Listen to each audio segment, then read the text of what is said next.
27కి మనం ఇవన్నీ చేస్తూ ఉన్నాం, గోల్ కోసం చేస్తున్నాం. దీంట్లో మీరు కొంత సహకారం ఇవ్వాలి. ఎందుకంటే ఈ పైపులు చాలా గ్రామాల నుంచి రావాలి కాబట్టి కొంత అసౌకర్యం ఉంటుంది. దానికి కూడా నేను అధికారులు మీకు తక్కువ అసౌకర్యం కలిగేలాగే పనులు చేయమంటాను వెంటనే. అందుకని మీరు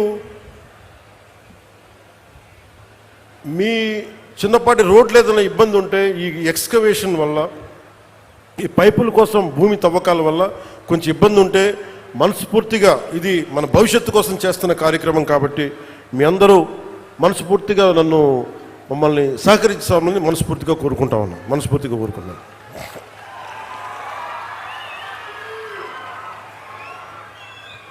అలాగే మన రాజోలు వెళ్తే శివాలయానికి ఎదురు నేను చేయమన్నారు.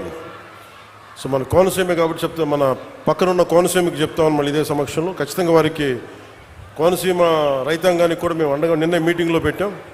అలాగే మీకు సంబంధించి ఆ శివాలయానికి కూడా నిధులు ఏర్పాటు చేస్తాం.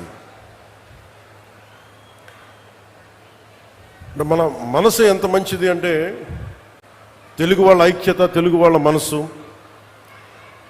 నేను మొన్న కొండగట్టు ఆంజనేయ స్వామి నాకు అపారమైన నమ్మకం.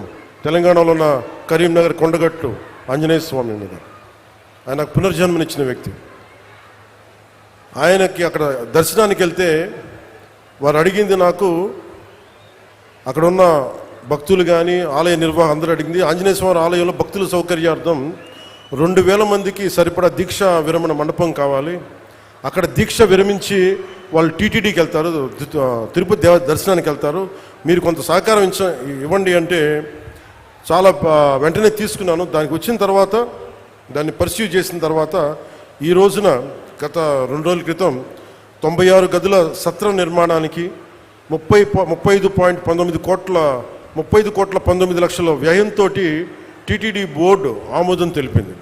దీనికి గౌరవ ముఖ్యమంత్రి శ్రీ నారా చంద్రబాబు నాయుడు గారికి, TTD chairman Shri BR Naidu గారికి, పాలక మండలి సభ్యులకి, అధికారులకి, అలాగే TTD executive officer Shri Anil Kumar Singhal గారికి, అడిషనల్ ఈవో శ్రీ వెంకయ్య చౌదరి గారికి, joint executive officer Shri Veerabrahmam గారికి, అలాగే ప్రతి ఈ ప్రాసెస్లో ఉన్న నిలబడ్డ టీటీడీ బోర్డు సభ్యులందరికీ, ప్రతి ఒక్కరికి, పాలనా మండలందరికీ పేరు పేరున నా మనస్ఫూర్తిగా నా హృదయపూర్వక ధన్యవాదాలు తెలియజేసుకున్నాను.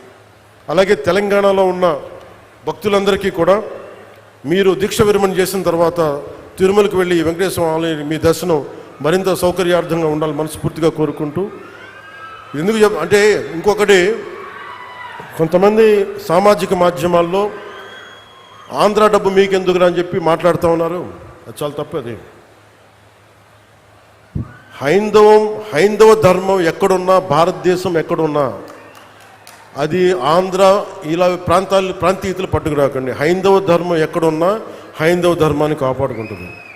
అందుకని దయచేసి ఈ సూడో సెక్యులరిస్ట్ యాటిట్యూడ్ తోటో ఇలాంటి వితండవాదాలతోటి మీరు ఇంకా చెడగొట్టకండి. ప్రాంతాలతోటి, ప్రాంతీయతలతోటి, కులాలతోటి, భాషలతోటి ఇంకా దేశాన్ని నాశనం చేసి కూర్చోబెట్టారు. ఇంకా చాలు ఇలాంటి పిచ్చి మాటలను, ఇలాంటి వాదనలు ఆపి కొంచెం కన్స్ట్రక్టివ్గా ఆలోచించండి దయచేసి అందరూ. అలా మీ అందరికి కూడా ప్రత్యేకించి ధన్యవాదాలు తెలుపుకుంటూ, నాకున్న కోరిక ఒకటే, నేను పదే ఈ కూటమి స్థిరత్వం కోరుకుంటున్నాను. ఈ కూటమి స్థిరత్వం, నేను చాలా బలంగా ఉంటాను. పోలీసు కూడా నిన్న అధికారి సీఎం గారు కూడా చాలా సెలవు ఇచ్చారు. మీకు ప్రజలకి కష్టం కలిగితే ఏది కూడా సహించం. అలాగే మీరు కూడా ముఖ్యంగా యువతకి, నిన్న ఎస్పీ కాన్ఫరెన్స్లో లా అండ్ ఆర్డర్ టైంలో మీ గురించి ఒకటి వచ్చింది. ముఖ్యంగా బైకుల యువతకి 60% యాక్సిడెంట్స్, 100% యాక్సిడెంట్లో 60 నుంచి 70% బైక్స్ వల్లే జరుగుతున్నాయని. మీకు తల్లిదండ్రులు బైకులు ఇచ్చింది, మీరు జాగ్రత్తగా వెళ్ళాలండి. దయచేసి నేను మీ అందరికీ గెడ్డం పట్టుకొని మరీ బతులాడుతాను, దయచేసి క్షేమంగా వెళ్ళండి ఇంటికి. పోతే ప్రాణాలు తిరిగిరావు. మీరు బాగుండాలని కదా మేము చేసేది.